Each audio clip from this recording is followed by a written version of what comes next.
second day, and there were two Hebrew men fighting, and he said to the one who was wrong, "Why do you strike your companion?" And he said, "Who made you commander and judge over us?"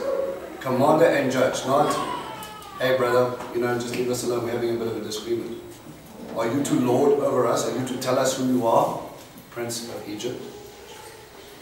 There was always this massive separation. Even though he was prepared and he was separated, he never really fits into Israel at all. Are you saying you'd kill me the way you killed the Egyptian? Is that how you handle conflict? You just wipe a person out. And Moses was afraid. He said, the thing is known for sure. And Pharaoh heard this thing and he sought to kill Moses. And Moses fled from Pharaoh's presence and he lived in the land of Midian. Hear this, mark it down.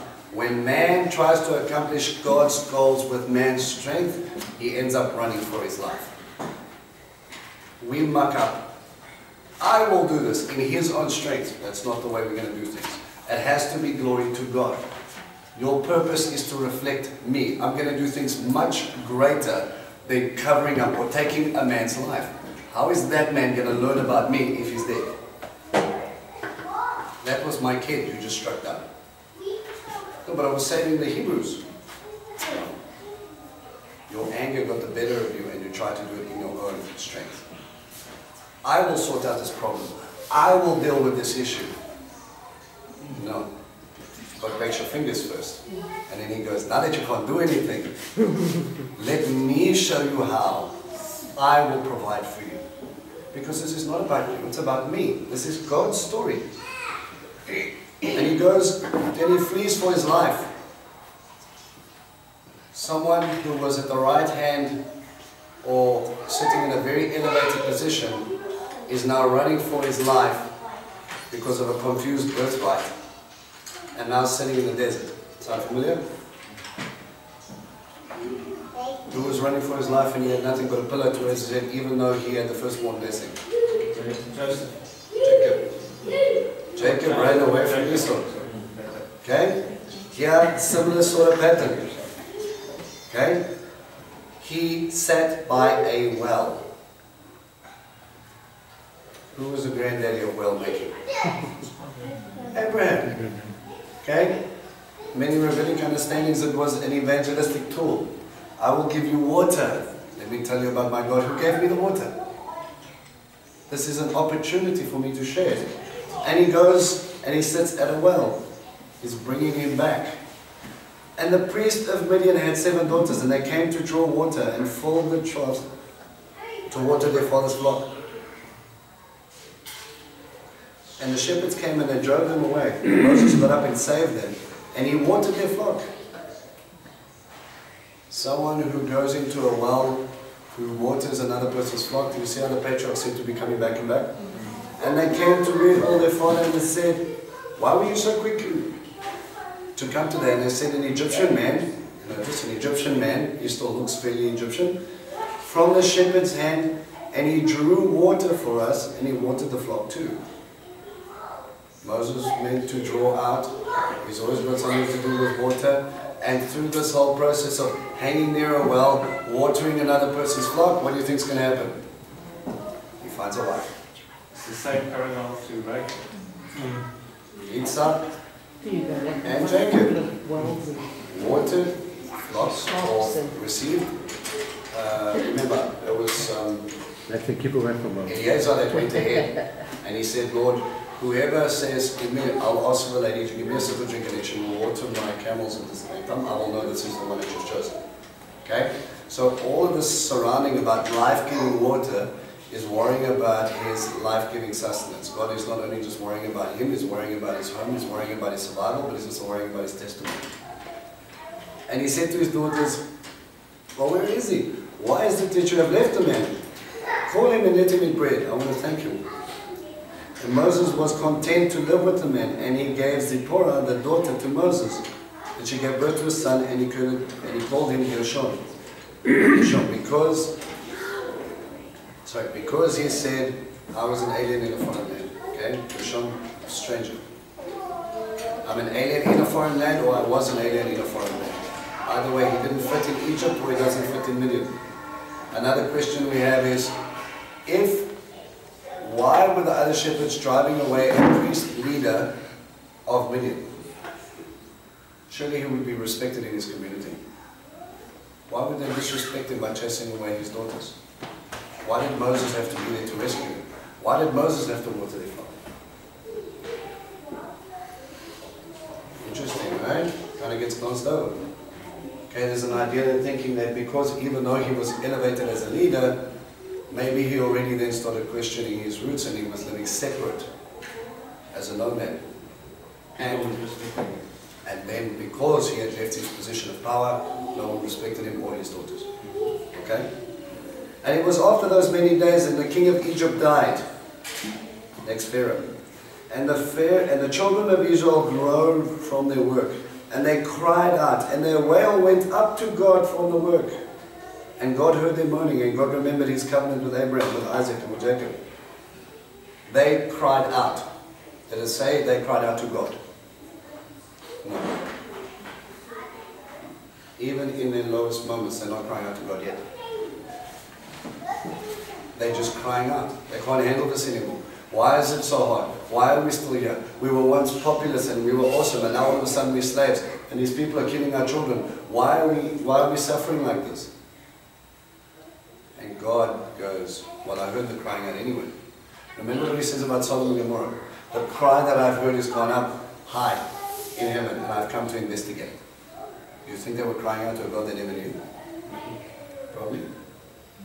When his creation cries out to him, even though we have spurned him, he comes out and he rescues. Okay? One application. Here he goes, he remembered his covenant with Abraham, Isaac, and Jacob. Remember, the word remembered doesn't mean he forgot. It means he's going to act on their behalf. The time has come for me to start putting things into action. He remembered his covenant with Abraham, Isaac, and Jacob. Tell me where you have read in any portion over here that they said they were offering sacrifices to their God, that they were worshipping God, that they were bringing God into their camp. Did they act in any way, shape or form like the covenant-keeping people of Abraham, Isaac, and Jacob? No. They're slaves, and they don't like it. But God remembers. How did they lose that? 400 years of assimilation. You must understand, and as we'll see later, some of them were elevated up to be foremen. So they actually lived in nice houses. Remember, they were still staying in Goshen. They had a very wonderful plot of land that they were used as a workforce. You know what? You have a really rough job and people are oppressing you right now, but you have a really nice house because you've been elevated up, you've been chosen. And therefore your job is to tell these guys to get to work and get it done. And you have to report to a taskmaster. Quickly, over time, where is your heritage? Where does it come from? You know, some of us will sit down and you will look at well, I'm actually French or Irish, or my grandparents were born in Ireland. And am I South African or am I Irish? Less than 3 generations. I don't identify with anything that they were or where they came from. I identify with it. This is my home. 3.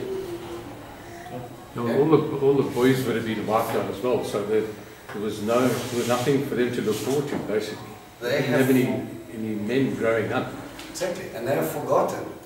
Okay, some of them, it's sort of like a remnant that holds on to the idea, but most of this nation is basically Egyptian. They just know that they're slaves in Egypt. That's the only thing that's really sucky. Okay? And God saw the children of Israel, and God knew. And Moses had been shepherding this flock of Jethro, the father-in-law, priest of Midian, and he drove the flock at the far side of the wilderness, and he came to the mountain of God, to Horeb. So God takes him out and he says, right, my little boy, I'm going to elevate you up, I'm going to make you a prince. And I'm going to teach you about Egyptian culture, I'm going to teach you about war, I'm going to teach you about Egyptian language, I'm going to teach you about how to be an Egyptian in fullness. Okay? And I know it doesn't say here, but there is a portion of scripture where it says, or more or less the allocation is the first 40 years of his life. Okay? He was trained up to be a prince of Egypt. He gets chased away. And God says, no, my boy, I'm going to have to bring you down because you need to understand what that what a prince, what a king is supposed to be. So for the next section of 40 years, he gets taught to be a shepherd. What's it, a sheep herd? No. Sheep. sheep. S-H-E-P. H-E-R-D. H-E-R-D. Yeah. It's one of the silly words I don't know where to put it. Right. So he goes through 2 different cycles. Okay? And the third cycle of 40 years, because he dies exactly at 120, he actually acts out those 2 functions. Alright? This is a key principle to any great man of God. Okay? If you do not understand the least of your flock, that you will not give your life to protect someone smaller than you, those young in the faith, those who do not fully understand the consequences, those that are there, to the point where sometimes, as a shepherd, you might have to break a little lamb's leg to save its life. You have to protect it from itself. If you do not understand what it is to protect against lion and bear, and I want you to think, David learned to be king by being a shepherd. And all of these guys have this wonderful play where they learn all these wonderful things in the wilderness. Any great man of God will spend time in the desert. We do not shepherd our flocks in Israel in the lush plains where we can grow crops. There's not a lot of flat land that we can go and do our agriculture. So we take them out into the Judean wilderness, the mountains, the desert. And it's my job as a shepherd to understand water, to understand flash floods, to understand little mouthfuls of grass. Your provision comes one mouthful at a time, not one field at a time. When you read, "The Lord is my shepherd and he lays me down in green pastures," do yourself a favor. Go and look up pictures of the Judean wilderness, and you will see tufts of green pieces in between rocks that if you're looking from a distance you can't see. And then you'll see these romantic people, the Bedouins still do it today, and they walk, and it looks like they're eating rocks. But they're going up and they're taking one mouthful. And a sheep looks down the whole time, listening for the shepherd's voice. A shepherd leads his flock. He doesn't drive it from the back. You have under shepherds if you need them at the back, if it's a big flock. Younger children. But the man shepherd walks up front and he will use his staff and he will tap, "I'm here. I'm here." Or he will call out and he will know his flock by name. His little sheep, and he'll go like, "I'm here, follow me, go, go, go. Let's move." And they will follow the voice and they will never look up. But they know, he knows where food is. He knows where water is. He knows where we're going to be holed up at night where there's no predators. He knows where I'm going to be safe. And they start to identify that voice with protection, with food, with survival. When Yeshua calls out and he said, "There will be one flock and one shepherd. My sheep know my name." Your provision doesn't come in fields. He gives you enough for now. You're clothed, semi-warm. You have enough food in your tummy. You have juice. And you have enough money in your account for this very moment. How do you know that in the next 30 minutes, can you yourself provide for what's coming in 30 minutes? Do you even know what's coming in 30 minutes? No. No. He does. And every step you take, you're following after that, listening to the voice and going, "Well, where are we going to get water? Don't worry, just follow. I will make sure you will have." And you must understand, when Moses becomes the shepherd, he knows it's impossible to keep 2.5 million people. He cannot feed them. He cannot give them enough water. Where do you expect me to do this? I barely kept my flocks alive. And now you want to tell me that I have to shepherd these people out in this wilderness? He knew this place intimately. Still, quiet, awesome wilderness. And when we go to Israel, I will take you to Mizparamon, and you will sit in a vast tract of wilderness, and you will hear silence. And you will start to get a glimpse of how big your God is and how small you are. There's a lovely exercise I like doing when you're sitting out there. We go there at night, so you see the stars and they blanket. and you hear nothing for miles, and the wind blows, and you just look out into this vastness. And everybody, this is around about the second or third night we're in, and everybody was having massive panic attacks before they get on that airplane. Will we have enough money? Will we have enough? Who's going to look after my house? Who's going to look after this? Who's going to do that? Should I be leaving my workplace? Is there going to be enough time? Will you survive it all? And you hear it all. And you put them out in this expanse. And you say, shush. Listen. Look. Where are your problems? If God can hold all of us in the palm of His hand, where are your problems? Did it help you in any way, shape, or form? You feel this big. And you see this vast expanse above you. And I remember the promises of Abraham, Isaac, and Jacob. I will make you as numerous as the stars in the sky. And I will make you like sand on the seashore. Now the Judean wilderness is very rough. With the little bits of dust everywhere. There are mountains. These are something visual, beautiful images where God goes, you are that big, you're a little grain of sand. I love you so much and I'm sitting with you here now. Every great man of God, Yeshua included, went and he spent time in quiet, in still, and he got to see the awesomeness that God can provide miraculously, even in a place where it's impossible. Moses, you need to understand this, because as a shepherd, I've got a flock. And it's a little bit bigger than what you think you can handle. You do too. And just when you think you can't handle it anymore, don't worry about it. I'm 3 steps, 4 steps ahead of you. You just keep looking and listening. The shepherd's going ahead. Hear this. God goes before you. Your provision's already in His hand. Just like He provided for Joseph, just like He provided for Jacob and then when the famine hit, just like He provided for the world. Then He's got it covered. Okay? It starts to develop that trust.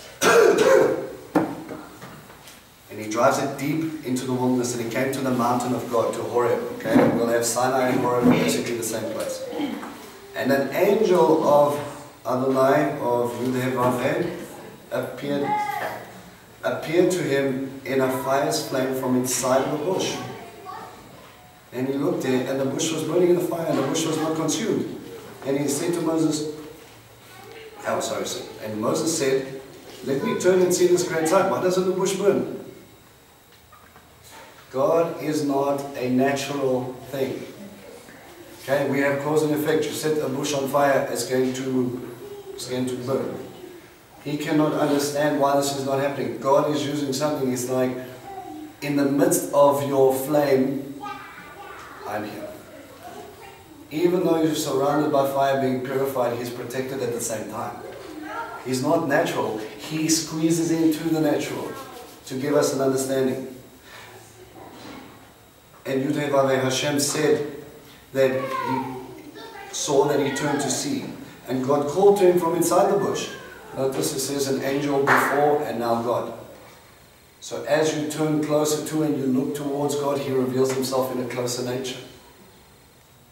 And He says to him, Moses, Moses. That's normally where I start running the opposite direction because the bush is talking to me, number one. I'm all alone on this mountain. Okay? And he's become very, very intimate on this mountain. And He calls him by name. Calls him by his function. His name doesn't change. This is who you are, this is who I need you to be. And He said, I'm here. When God calls you, what is your answer? I will be there later. No, it's too cold. I'm really tired right now. Maybe in 5 minutes, can I have coffee first? No, I'm just going to go chase that lamb who's doing something stupid trying to eat that rock. Yeah, sure. I'll wait. Stay right here. No, too neat. Besides the fact that normally when this happens, this is also very strange. Normally when something like this happens, He normally says, do not fear. Moses is like, okay. He says, I'm here. This is also something I want you guys to plant. Fire on this mountain is going to be a recurring thing.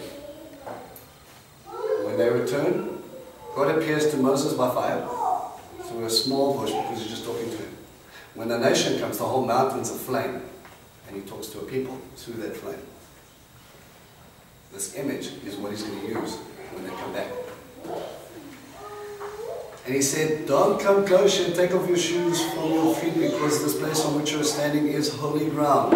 Holy, sanctified, set apart, not normal, just this is special place. Okay, if I take you to what we believe Mount Sinai is, or wherever Mount Sinai is, that mountain still just holy, or was it holy because God was there? God was there. Because God was there. Doesn't mean that the rocks were now special and we need to take some home and plant it and now all of a sudden our whole house will be blessed. Because God appeared. Where God is, there is Kadosh. When you bring God into a place, you bring Kadosh. You bring people set apart. You are set apart. You do not belong to the people, you do not belong to the world, you belong to Him. That's what holy means. And he said, I am your father's God, Abraham's God, Isaac's God, and Jacob's God. Then he left a legacy. He's not mentioned by name here. I am your father's God, the one he prayed to. I'm the God of Abraham, Isaac, and Jacob. And Moses hid his face because he was afraid he was looking at God. I've heard about you my entire life. I've heard about this covenant. I've heard about this promise. I didn't really understand what you're talking about this people who are now in bondage or slavery, and now you're meeting with me on the mountain when I thought everything was lost. No, my boy, now you start to understand the picture. How did he know that if he would look, he would die? I think with that form on his face is to understand the authority that was coming. He bowed. Oh, okay. So it was more of a bow than... And it's exactly as like Isaiah, and anytime God appears in the first form, you realize how great he is and how small you are. The only thing you can do is fall on your face. Okay? And Hashem said, I have seen the degradation of my people who are in Egypt, and I've heard their wail on account of their taskmasters, because I know their pains. And I've come down to rescue them from Egypt's hand and to bring them up from that land to do good, to a widespread land, to a land flowing with milk and honey, to the place of the Canaanite, the Hittite, the Amorite, the Perizzite, the Hivite, and the Jebusite. And Moses is going, yes, finally, God's going to come and rescue my brothers. This is how it's going to happen. I've been waiting for this. This is so awesome. This is exciting. And now here, the cry of the children of Israel has come to me. And I have also seen the oppression that Egypt is causing them. Notice the words. He's heard their cries, he's heard their wails, he's seen the degradation, he knows their pain. How does God know their pain? Of being beaten, of being pushed to breaking point, of being sacrificed. No, they weren't praying to him. They said they cried out. Do you not see that this is an image of what Yeshua is going to go through? Even here, he knows the pain of what we need to go through, or what we're going through. Okay? That Egypt is causing them. Mitzrayim, that bondage is causing them. I've heard your cries. I've seen your degradation. I've seen how people have put you down, breaking you down. I know your pain because bondage is hurting you.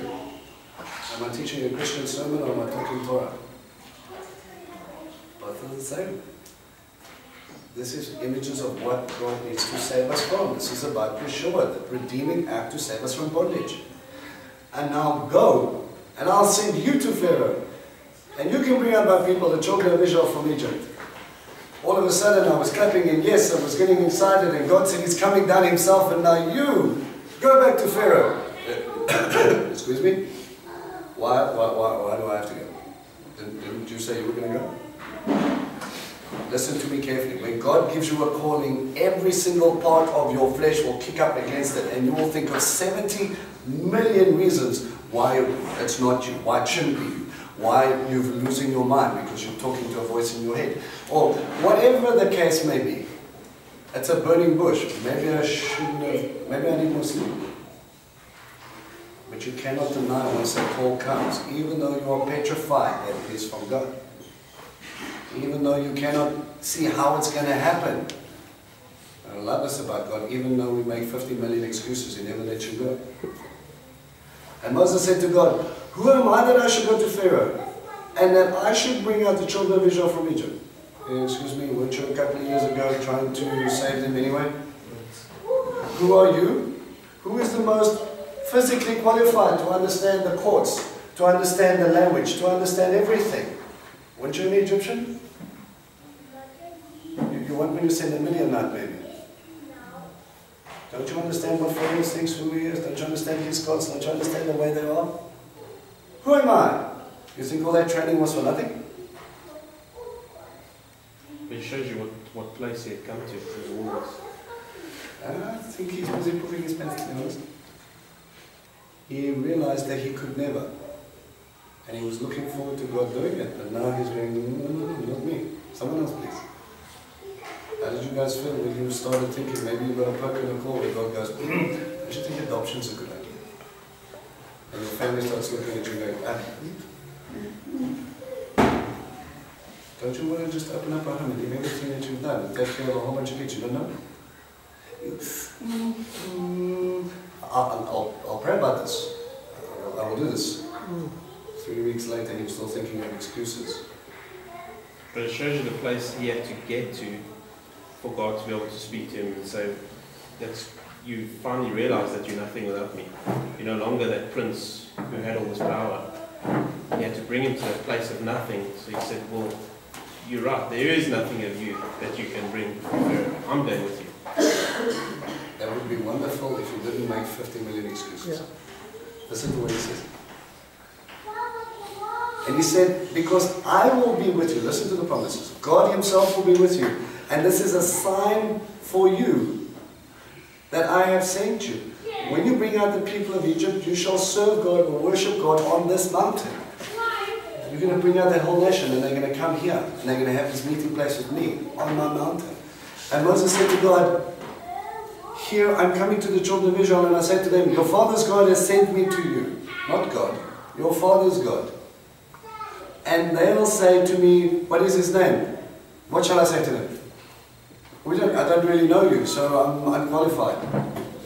And God said to Moses, I am who I am. What does your translation put? I am that which I am. And that which I am. It's the I'm that I am. I am that I am. I shall be as I shall be. I was who I was. This is something that this gets really, really funny. Okay? When we start looking at the way the Hebrew lays out, and I've learned a few things here. I've also heard where people say it, I was, I am, I will come. Exactly.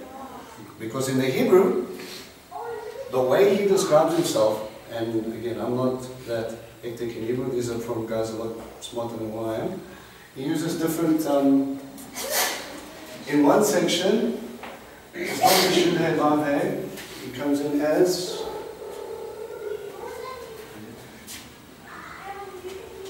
first person. When it comes in as this name can look at, can be uttered in the third person and the first person, and is broken up into present, all apply. Past and future tense.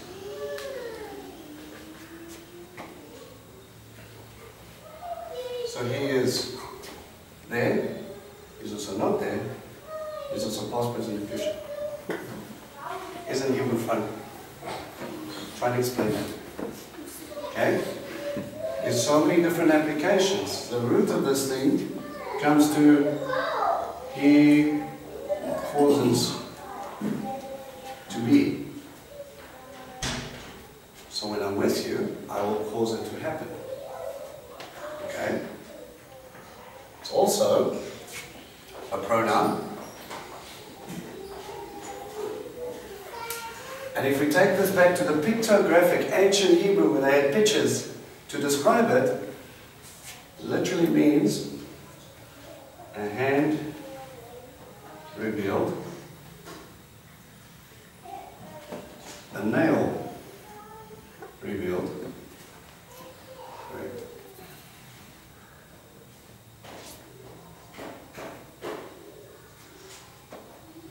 Who will reveal things by a nail in a hand?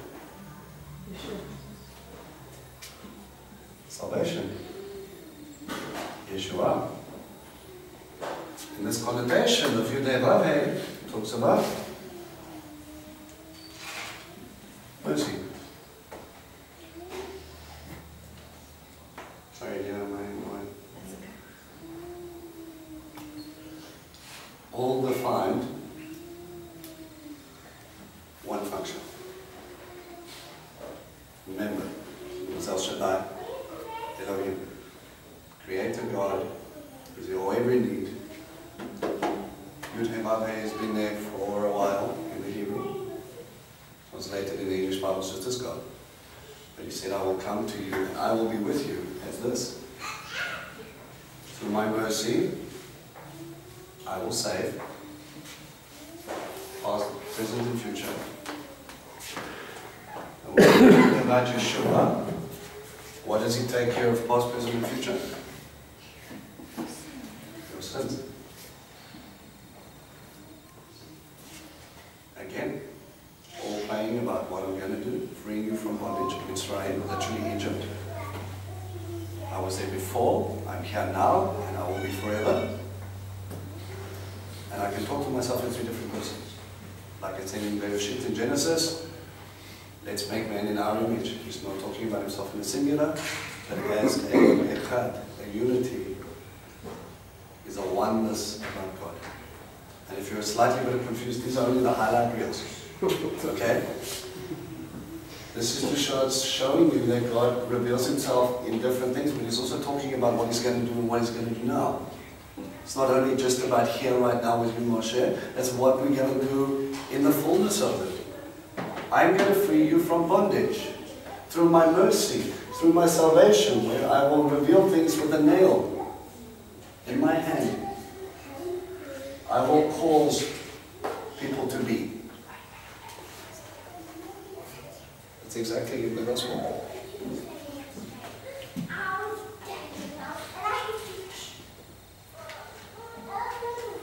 Okay. And he said, you shall say to the children of Israel, I am has sent you. And God said further to Moses, you shall say this to the children of Israel, Yud-He-Vav-He, Hashem, your father's God, your father's God, Abraham's God, Isaac's God, and Jacob's God has sent me to you. This is my name forever, and this is how I am to be remembered for generation after generation. That function is to be remembered, basically. I will cause to be. And you see how Yeshua, as we remember it, these things are firmly established. And he will be remembered forever and ever, yes. The one whose name is known. This is who I am to you. I come to you in mercy, I come to you in love, I come to you to take care of, I am past, present and future, and I will take care of your sins, past, present and future. Notice I keeps on reminding them about Abraham, Isaac and Jacob. Covenant, covenant, covenant. I have not forgotten you. You belong to me.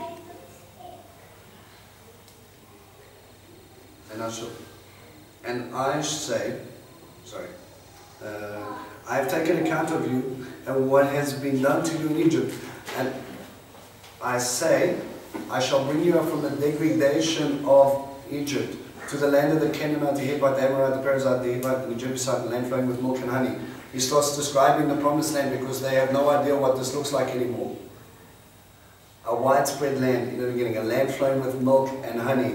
And they'll listen to your voice, and you'll come, and you and Israel's elders, to the king of Egypt, and you'll say to him, Hashem, Yud-He-Vav-He, God of the Hebrews, ones who cross over, has communicated with us, and now let us go on a trip of 3 days to the wilderness, so that we may sacrifice to Hashem our God. And I know that the king of Egypt won't allow you to go, and not by and not by a strong hand, and I'll put out my hand and strike Egypt with all my wonders that I will do among them, and after that he'll let you go. So you're going to go talk to the elders. This is going to be something awesome. You're going to go to Pharaoh. You're going to tell him you're going to want to go. You're only going to want to go for 3 days. You're going to make a sacrifice. He's not going to let you go. He's going to put up a big fuss. Then I'm going to come in and I'm going to do a whole bunch of cool stuff. It's already played out. Listen to what Moses goes. And I'll put the people's favors in Egypt's eyes, and it will go. When you go, you won't go empty-handed. And each woman will ask for silver articles and gold articles and clothes from her neighbor and from anyone staying in her house. And you'll put them on your sons and on your daughters, and you'll despoil Egypt. You won't go empty-handed. Everything is there. God already knows how this is going to go. And Moses answers and he said, and here, they won't believe me and they won't listen to my voice, because they'll say, Hashem hasn't appeared to you. Excuse number 1. Oh no, this is 2, I think. And Hashem said, what is that in your hand? He said, it's a staff. And he said, throw it on the ground. And he threw it on the ground, and it became a snake. And Moses fled from it. I think that was very funny. He puts down the staff that he's been using to lead his flock, and he throws it down, and it turns to snake, and the first reaction is run. He's a very normal guy. Okay? So to having a conversation with a burning bush, all of a sudden gets elevated. He literally has a moment. God says, I will make something dead come to life. Something that the adversary cannot do. And Hashem said to Moses, put out your hand and take hold of its tail. And he put out his hand and he held on to it, and it became a staff in his hand. So that they will believe that Hashem, their father's God, Abraham's God, Isaac's God, and Jacob's God has appeared to you. And Hashem said to him further, bring your hand into your bosom, stick it inside your cloak. And he brought his hand into his bosom, and he brought it out, and here, he brought out, it was leprous like snow. And he said, put your hand back to your bosom. And he put his hand back into his bosom, and he brought it out from bosom, and it has gone back like fish. So he gives him 2 signs, and he says, I want you to show this. It's funny that later, snakes become an issue or a snare for the children of Israel when they grumble against God. Fiery serpents get sent down. And also when Miriam goes out and gives Moses a hard time because something she thinks that he should be doing, we'll get into that later, she gets struck down with leprosy. And remember, this is not leprosy that we know today. It's got different symptoms. What they call this in Hebrew is tza'arat. Okay? It's a spiritual sort of application saying something unclean is inside you, so that's a physical manifestation. Okay? God shows you what your sin looks like on the outside. And he says, because of unbelief or because you're going against my prophet, you can become leprous. Okay? You will not be deceived anymore, and something that is impossible to do, something dead will become to life. Okay? And it will be, if they won't believe you and they won't listen to my voice of this sign, and they will believe the voice of the latter one, and it will be, if they won't believe in these 2 signs and won't listen to your voice, you'll take some of the water from the Nile, spill it on dry ground, and it will be water that you will take from the Nile, and it will become blood on dry ground. So he actually gives them 3 signs to further prove, it's me, it's me, it's me. And Moses said to Hashem, please my Lord, I'm not a man of words, neither yesterday nor the day before, nor since you have spoken to your servant, because I'm heavy of mouth and heavy of tongue. Now the excuses get worse. Yes, okay, and these. But he's been talking quite happily to God. This is where we get some interesting ideas. Maybe he was stuttering. That's one interpretation, okay? That all he can do is stutter, and he's got a bit of a speech impediment, so he's not the best qualified because he can't talk good. Other application, and I found this quite interesting, is that if we go back, and there's one rabbi did a study, and he said this heavy of tongue actually appears in another place as well, okay, in Ezekiel. Ezekiel 3 verses 5 to 7, right?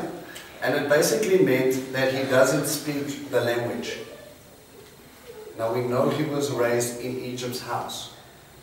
So it would be kind of very odd if he doesn't remember how to speak Egyptian anymore. But God had already told him, you are going to go speak to the elders and then to Pharaoh.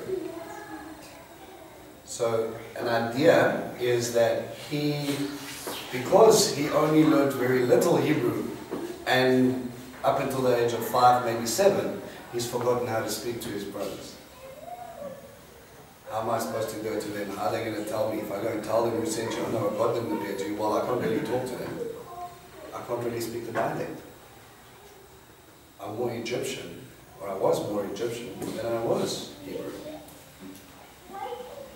And listen to God's response, which kind of gives it a little bit of credence.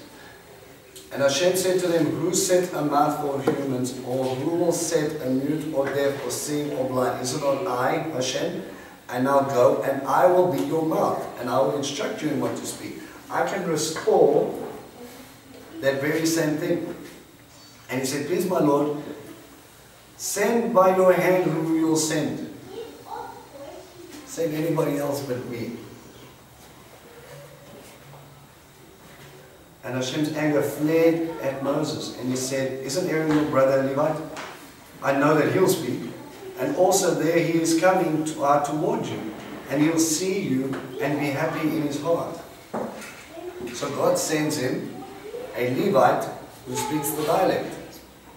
He sends someone who's not scared to speak, or maybe if we go with the stuttering idea, that we know he speaks well. Alright? It's funny because later on when he goes to Pharaoh, Moses speaks to Pharaoh. But when he goes to the elders, Aaron speaks. Okay? So it kind of, again, gives credence to the fact that maybe he doesn't speak Hebrew all that. Forgotten Hebrew, yeah. Okay? Probably not that easy. What was he speaking to his wife? He was in Midian. So maybe he used a more Different dialect. Remember, in Egyptian household, you learn that you have to train with these people. So you probably do other foreign languages, but you're not exactly going to teach him slave tongue. Okay, there would be no purpose. What are you going to trade with him? We have taskmasters for that, translators in between. Same thing as when Joseph was sitting in power, he actually had a translator, but he also understood what they were talking about. So he hid himself while he was speaking Egyptian, using a translator for someone else. So that practice was already enforced. So, God gets really angry and he sends him and he says, he is coming out towards you. He's already on his way. And you'll see him, and he'll see you and be happy in his heart. Why wouldn't he be happy?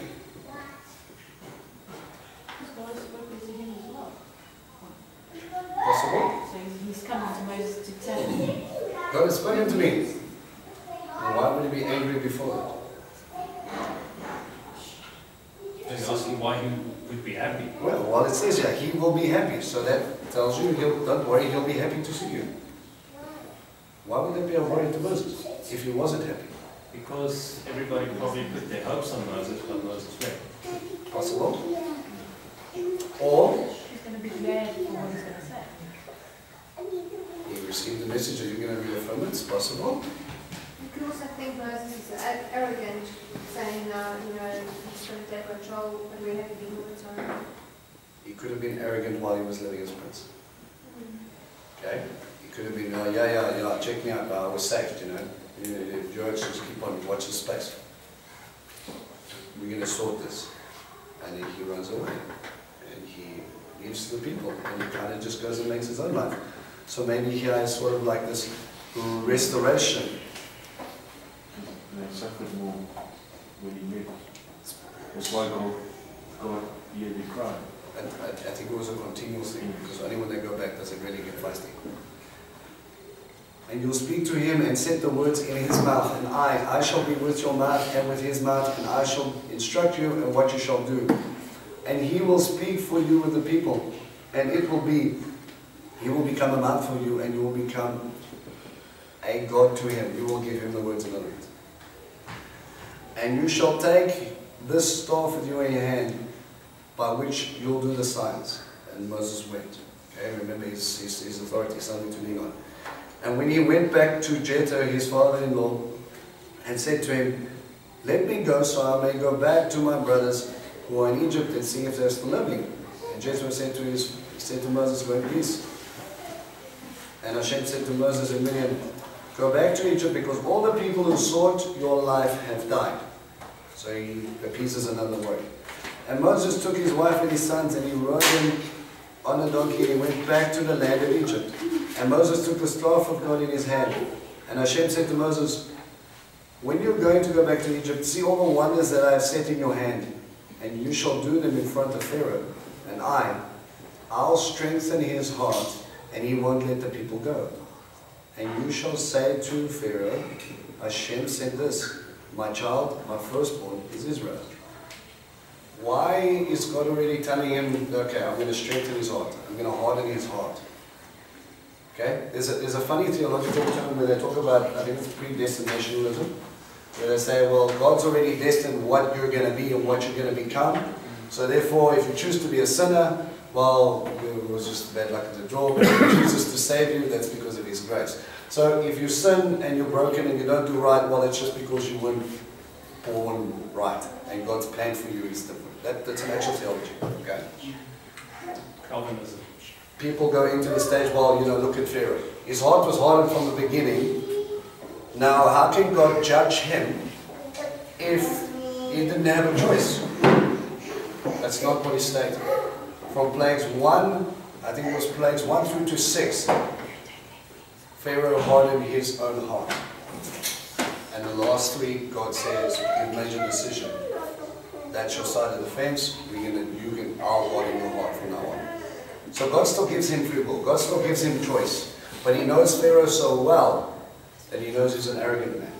And he knows how he's going to act. He knows how you're going to react before you know how you're going to act. And the amazing thing is, he knew Moses was going to make a whole bunch of excuses, but yet he calls him and he calls him and he calls him and he calls him. And he says, no, I'll fix it, I'll do this, I'll do that. No, I'll take care of this. No, I'll do this. Kind of gives me hope, because how many times did I have to go, maybe not today. Maybe I'll do that later. Even in our excuses, when God calls us out, He still sticks with us. Okay? Okay, where was it?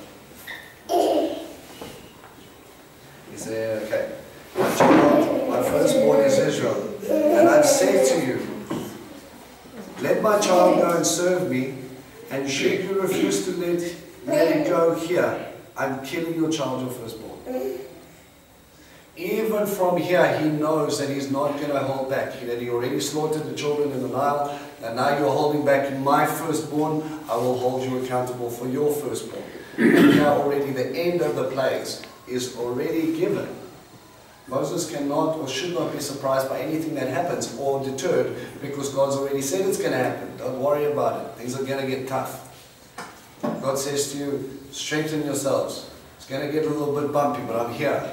And the first thing we do is we moan because it gets bumpy. He's already told you it's going to get bumpy. So just let's just go with it. And he was on the way at a lodging place, and Hashem met him. And he asked, this is a very weird portion, and he asked to kill him. And Zipporah took a flint and cut his son's foreskin and touched his feet, and he said, because you're bridegroom of blood to me. And he held back from him. Then she said, a bridegroom of blood for circumcision. What is he talking about? What interpretation I've read from this was that Zipporah did not want Moses to circumcise his son. And as a consequence, he cannot appear before Pharaoh without total obedience unto the Lord. And therefore, it was kind of a test on Zipporah that it would be on her own self, because she did not obey. It ends when she went to circumcise her son. She took it upon herself, and now Moses can appear before Pharaoh. But why hold Moses accountable? He was going to kill Moses. Good. Yeah, because Moses he let Zipporah take control on what he should have done. So Zipporah saved him because Zipporah was the one who stopped him circumcising his son. Okay? Interpretation, something similar in one case, is that how can you appear before the children of nations, of Hebrews, of Israel, if you yourself are not keeping the covenant? Yes, that's what's of Israel. Yes. Okay? But they get things a little bit funny. Why is she called a bridegroom of blood? I think it's maybe also when Isaiah said, "Thy maker is thy husband," could it be a reference to Christ as well? I don't know. It could be a reference to Yeshua. Yeah. Someone who paid the price. Yes. Okay? An eternal sign, an eternal covenant that was established. Okay? She could be unhappy. She didn't want to understand. She didn't really understand what was all about. It's So now she possible. feels like, you know,